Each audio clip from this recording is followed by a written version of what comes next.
have one new message. Hello, darling. It's Hugo here. I spilled rather a lot of blood, well, somebody else's blood, on my Patek, and I fear it might need a service. I was wondering if you could possibly put me in touch with those lovely chums of yours at Watchbox, because I do hear they're a service centre for Patek. Anyway, yes, do give me a call. Okay, ducky. Toodle pip. Oh my god.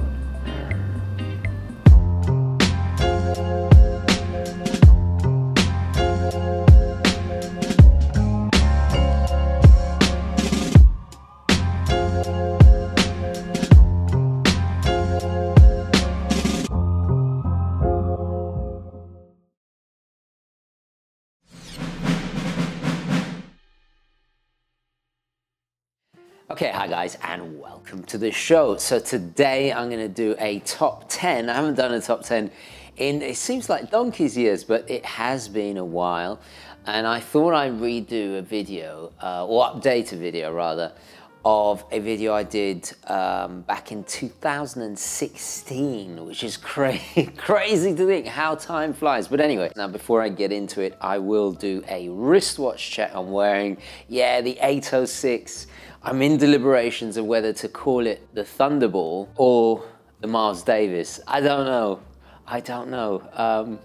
Yeah, vote, votes in the comments, please. A few rules before we get into this video. All the watches are under 40 millimeters. So if you have skinny T-Rex arms, like somebody we know, cheeky bugger, or you're like me and just lost a ton of weight and now prefer smaller watches. And obviously I cannot include every single watch under the sun. So today we're just focusing on watches from as little as $10 to $1,000. I'm contemplating doing another one later on for luxury watches, so stay tuned. Oh yes, most important, all the watches features must be iconic. And what do I mean by that highly overused word that I'm probably going to use a million times in this video? It has to be of an influential design or a part of a lineage, history. It has to have importance, either in a historical context or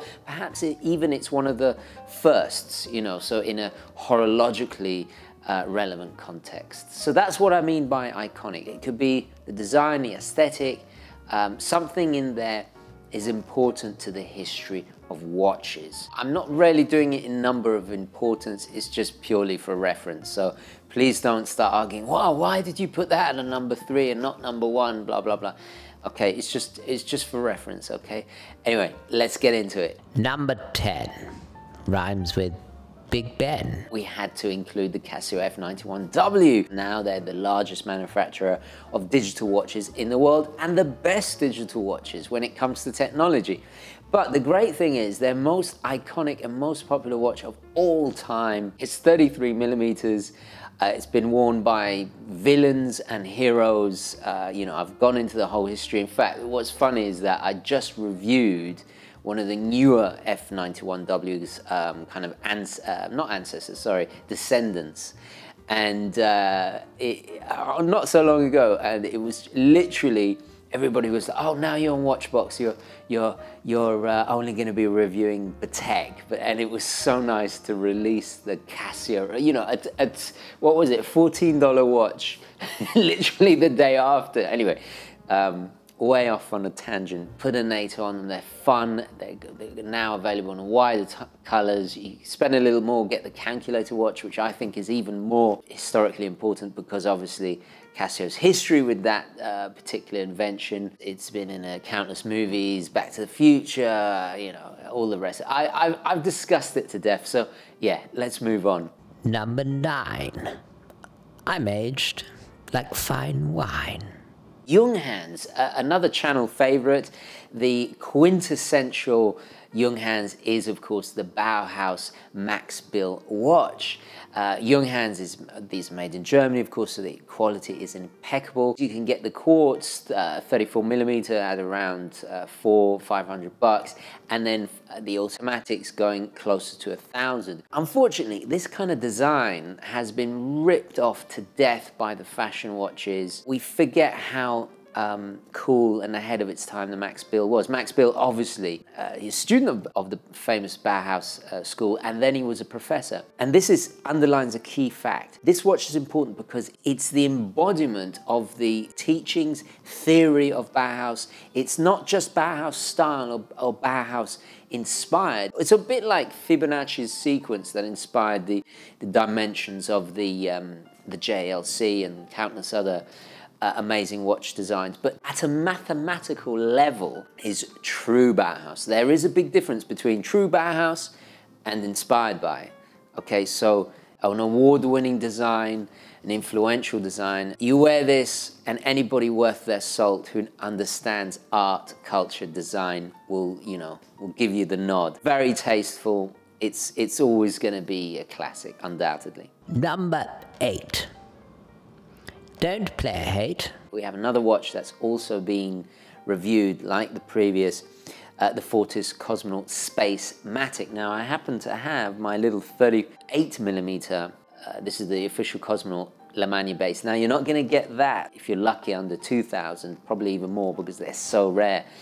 But before they shot to fame, you could say, with their Cosmonaut watches supplying the Russian Federal Space Agency, becoming the official supplier, they actually had involvement with space watches way back in the 60s. The original SpaceMatic was worn by the Gemini astronauts during testing. It never actually made it to space, but nevertheless, Fortis is an incredible brand, the most underrated Swiss brand of all time. Their list of achievements, their historical firsts is just undeniable. Late 90s, early 2000s, they redesigned the SpaceMatic, they re-released it. It's got this very space age kind of retro look. It reminds me of silent running. It is 40mm, but truth be told, it wears like a 38. Nice and thin at 11mm. You get sapphire glass, an automatic ETA, and I've actually visited their factory. I've seen their watches being made, assembled. The quality is outstanding.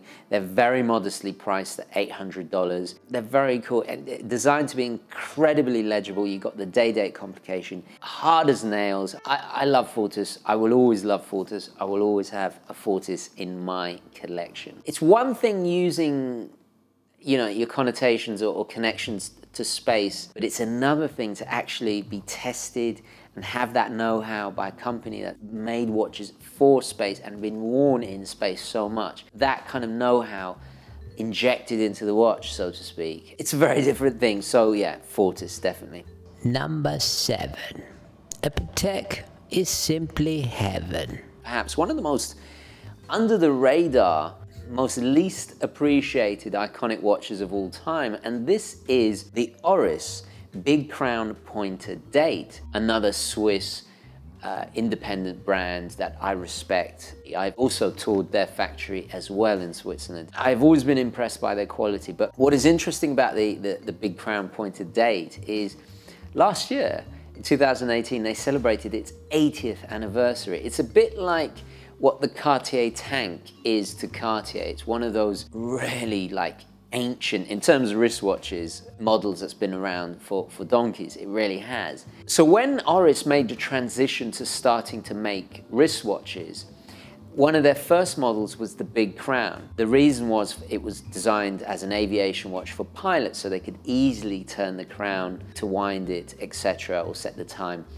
when wearing gloves, because obviously back then, flight was still very rudimentary, and we're talking the 20s going into the 30s. That's how old this watch is. The Big Crown originated in 1936. The Big Crown pointed date debuted in 1938. it really hasn't changed that much. Same way like the Cartier tank. You can still see its defining features like that coin edge bezel, the fourth hand obviously being the pointer to the date that's at the periphery of the dial, those clear Arabic numerals, the beautiful cathedral style hands. You can get them 36mm and larger. You can pick them up dirt cheap, under $1,000.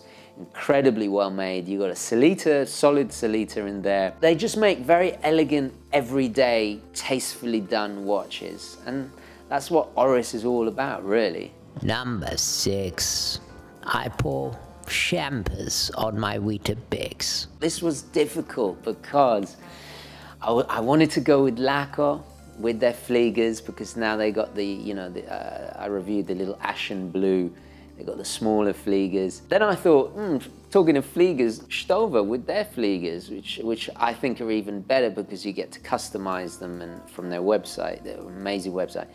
But then I thought, no, you know what? Too obvious, too obvious. Let's go with the most underappreciated Stover watch. I reviewed it at the beginning of the year. It is, of course, the Marine Classic, inspired by marine chronometers that Stover did for the Kriegsmarine in World War II and even earlier than that. But inherently, it has so many design traits from the marine chronometers of all the way back to the 18th century. In fact, I discussed the history of marine chronometers in that video. This is why I didn't include the Flieger. The Flieger arguably is their most famous watch, without a shadow of a doubt. It's such an important design, but unfortunately, it's over $1,000. Just a smidgen. They started about 11 for the 36mm. But the Marine Classic, vastly more affordable, and you still get the refinements like the blued hands, the decorated movement.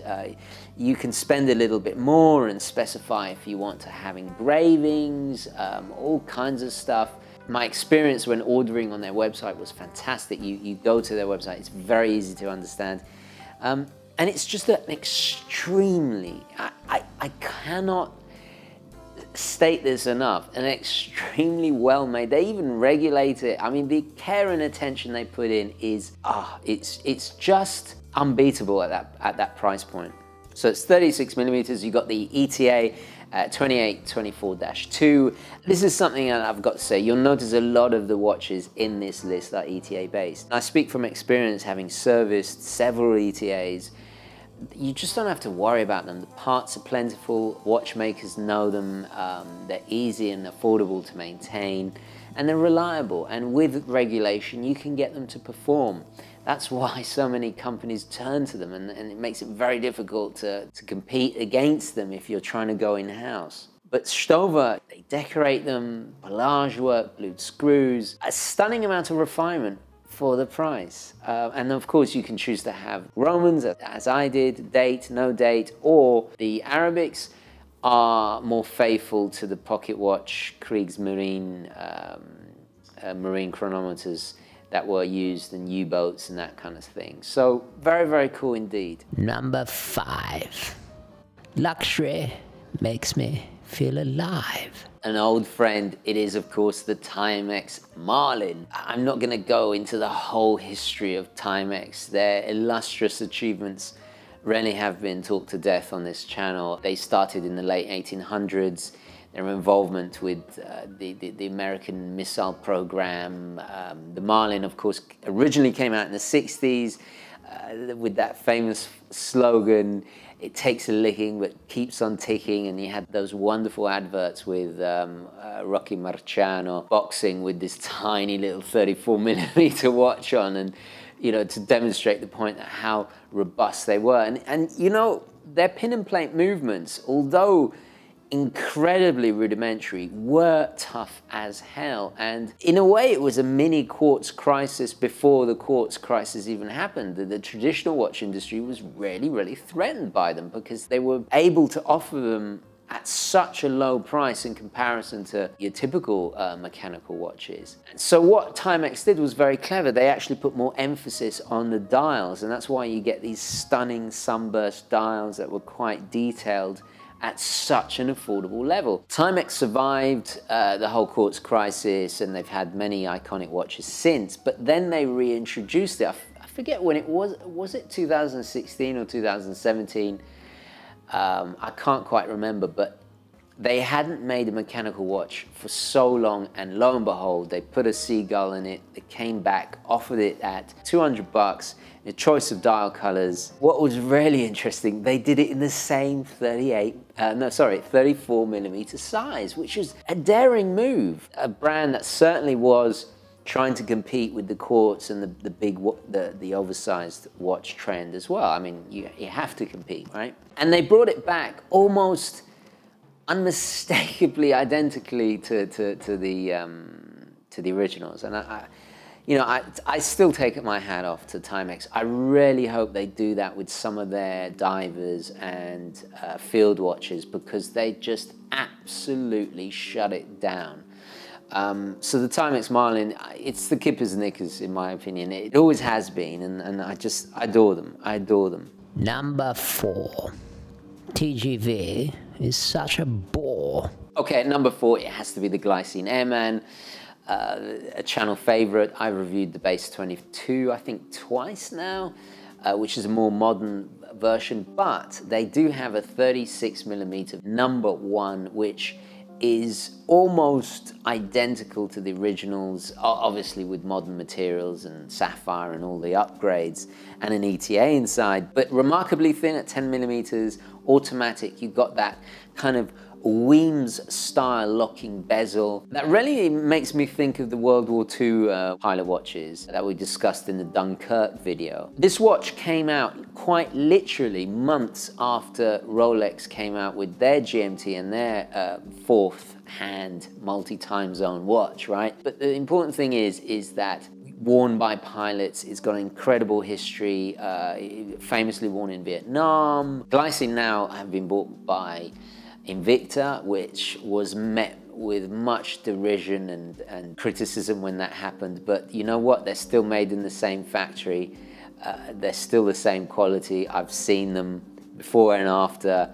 The only difference is they're now more affordable, hence why they're in this list. What I like about the Airman number 1 is that they really paid attention to the vintage style cues. It has a very particular look and style. So shout out to my good friend John. I have to admit, not a month goes past I don't actually consider buying one myself, which is utter madness because I have a Pepsi GMT. What on earth do I need this for? But there is something very endearing about them. They're very military-esque.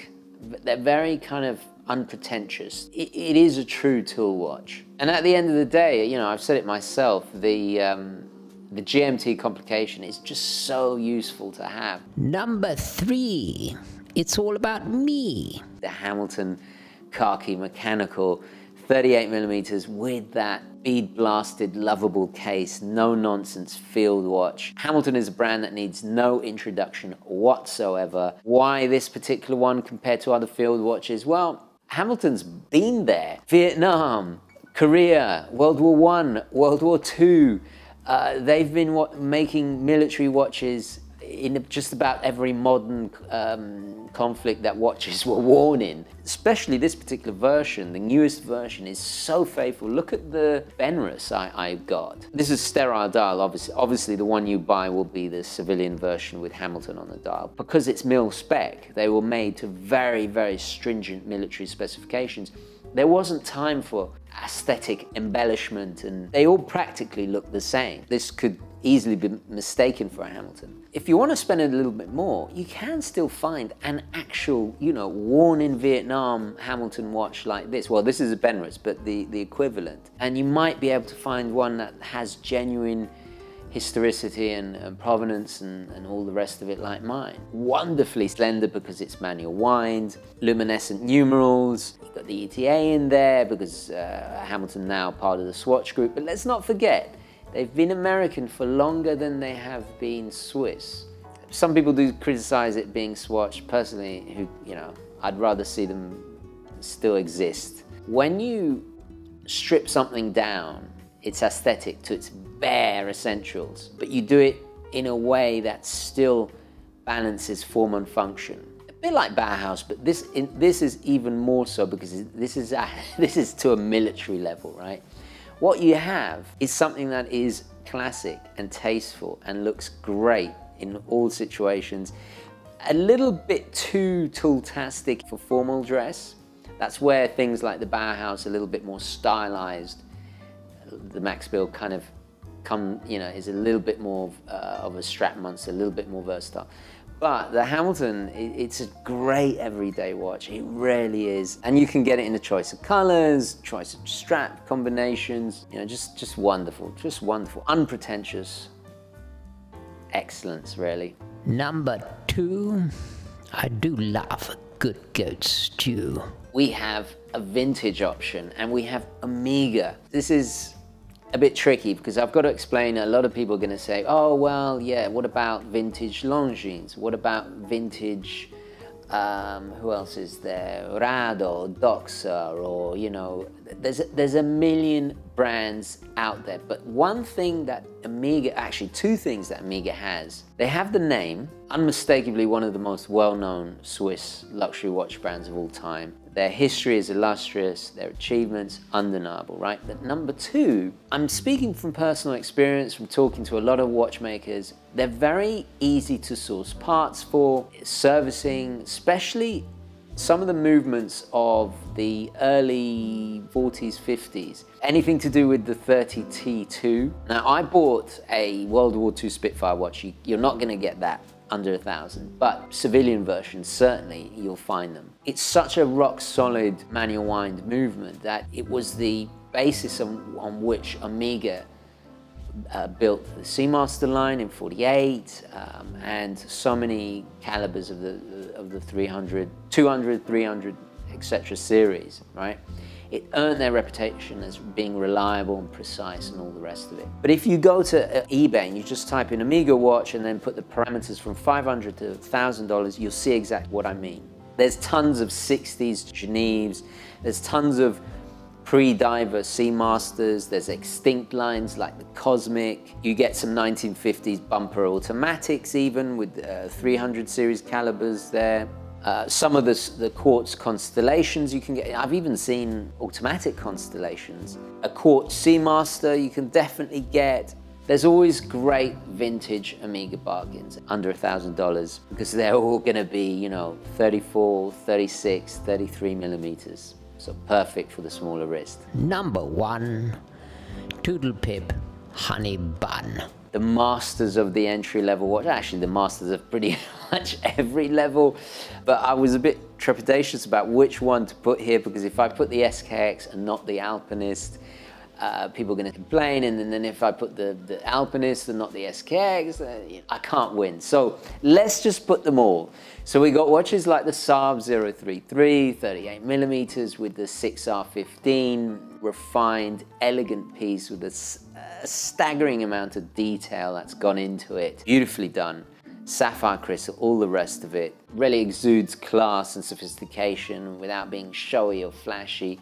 Then you've got the Alpinist, Seiko's second longest continuously running line of watches. We've seen them a resurgence with the blue and the green in recent years. Originally designed for mountaineering, but they're technically, I guess, a field watch, but they're just incredibly elegant. Same movement as the Saab, with those majestic, endearing dials with the sunburst effect and gold detailing, cathedral hands, all the rest of it. So yeah, I'm a big fan. I'm not going to go on about it. And then of course the SKX, still going. Okay, yeah, it has been discontinued, but there's certainly a ton of them about. You can pick them up still at $200.